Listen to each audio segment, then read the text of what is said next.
최근 김건희 특검이 이준석을 2차례 압수수색하며 특검의 칼날이 본격적으로 개장수파들에게도 향하고 있습니다. 그런데 엎친 데 덮친 격으로 금쪽이 이준석의 전담 오은영쌤 김소연 변호사가 이준석, 명태균 관련 모든 증거를 특검에 제출하겠다 선포했습니다. 최근 국민의힘 최고위원 선거 출마를 선언했지만 오늘 컷오프 당한 김소연 변호사가 그야말로 피해 복수를 시작할 모양입니다. 모두에서 말했듯이 김소연은 오늘 자신의 페이스북에 특검에서 자신을 불러준다면 이준석, 명태균 관련 모든 증거를 특검에 제출하고 심지어 명태균이 이준석을 위해 어떤 부분을 숨기고 거짓말하는지까지 전부 진술하겠다 밝혔습니다. 참고로 많이들 아시겠지만 김소연 변호사는 계엄이 터지기 전 명태균 게이트가 불거졌을 당시 명태균의 변호인을 맡았던 바 있습니다.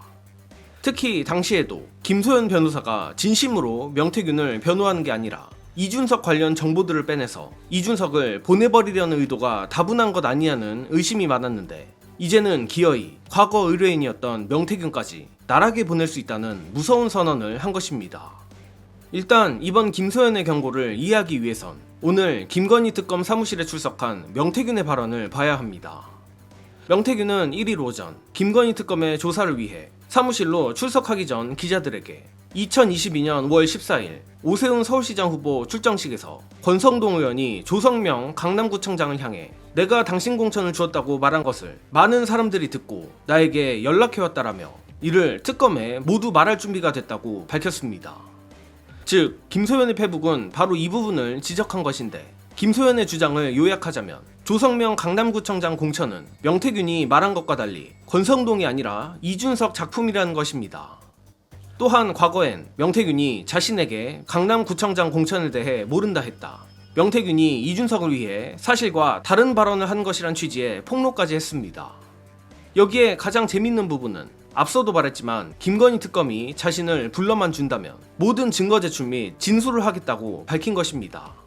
다만 현재로선 김소연이 맞는지 명태균이 맞는지는 알 길이 없습니다.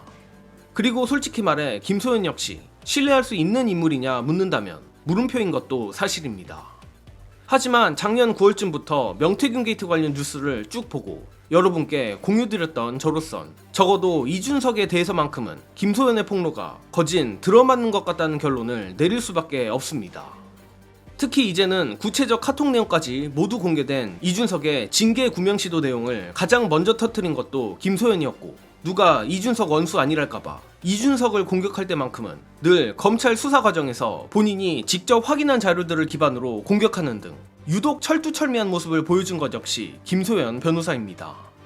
다만 김소연이 페북에 덧붙인 윤상현, 권성동, 윤한홍, 이철규, 정진석 제가 사건 보니 이분들 한 일 하나도 없습니다. 이 대목에서 김소연의 의도도 무엇인지는 어느 정도 짐작을 할 수 있습니다. 그러나 제가 권성동을 실드칠 이유는 없지만 언론 보도를 보더라도 강남구청장 공천 관련해서는 권성동보다는 정황상 이준석이 개입했을 가능성이 압도적으로 높습니다. 또는 명태균 주장도 맞고 김소연의 주장도 맞을 수 있는데 이는 예를 들어 조성명 강남구청장이 여러 루트로 공천 거래를 시도했다면 이 역시 불가능한 시나리오는 아닙니다. 물론 그럼에도 저는 적어도 이 강남구청장 공천 의혹 관련해서는 이준석이 더 의심이 가는데 관련해 또 다른 이준석 저격수 신인규 변호사가 설명하는 강남구청장 공천 의혹 영상 보시고 이어가겠습니다. 그 얘기 나오대요? 조성명? 요게 심각해요. 요게 강남구청장은 국민의힘에 있어서는 텃밭이잖아요. 근데 그 꿀 지역구에서 경선을 합니다. 후보가 많이 나왔어요. 5명 나왔다고. 근데 조성명 씨는 지금 현 구청장인데 네. 당시에 컷오프를 당합니다. 컷오프. 그랬으면 날리면 차점자 이은재 의원을 줘야 되는데 그냥 컷오프 탈락된 조성명 전략 단수 공천을 줘버려요. 그거를 이준석이 주도했다는 거 아니야? 아니 주도했다는 기사도 있고 어느 당에서 어느 지역구에 컷오프된 사람을 전략 공천 주는 경우가 있습니까? 그러면 도대체 조성명은 누구인가? 돈이 많대요. 그러면 공천 거래를 했을 가능성이 매우 높잖아요. 아니 그러니까 이거 그럼 뭘 주고 조성명이 그걸 얻었겠냐고요. 그쵸. 그러니까 저 궁금한 거예요. 조성명이 뭔데? 이거는 한독수 버전을 미리 연습한 거예요. 이준석 대표 체제 때. 그럼 저는 이준석, 조성명 몰랐으면 오늘부로 정계 은퇴하고 알았으면 왜 공천 준 거야? 설명해봐. 왜 줬는지를 국민 앞에 납득되게 설명을 해야 돼요. 근데 이거 설명 안 되거든요. 그럼 수사받아야 된다. 지금 기자들이 아직 이준석한테 이건 안 묻죠? 잘 안 물어요. 왜 안 묻는 거야 도대체? 정말로 특검이 김소연 변호사를 부를지 안 부를지는 모르겠지만 저는 작년 명태균 게이트 정국에서 거의 여포처럼 이준석을 때려잡던 김소연이 이번에도 꽤 재밌는 활약을 해주지 않을까 기대합니다. 물론 김소연이 이른바 친윤 라인들을 지키려 특검에 혼선을 주는 정보를 줄 가능성도 없진 않지만 결과적으로 명태균이나 김소연이나 서로에 대한 치부 폭로가 쌓이면 진실의 윤곽이 드러날 것이라 생각합니다.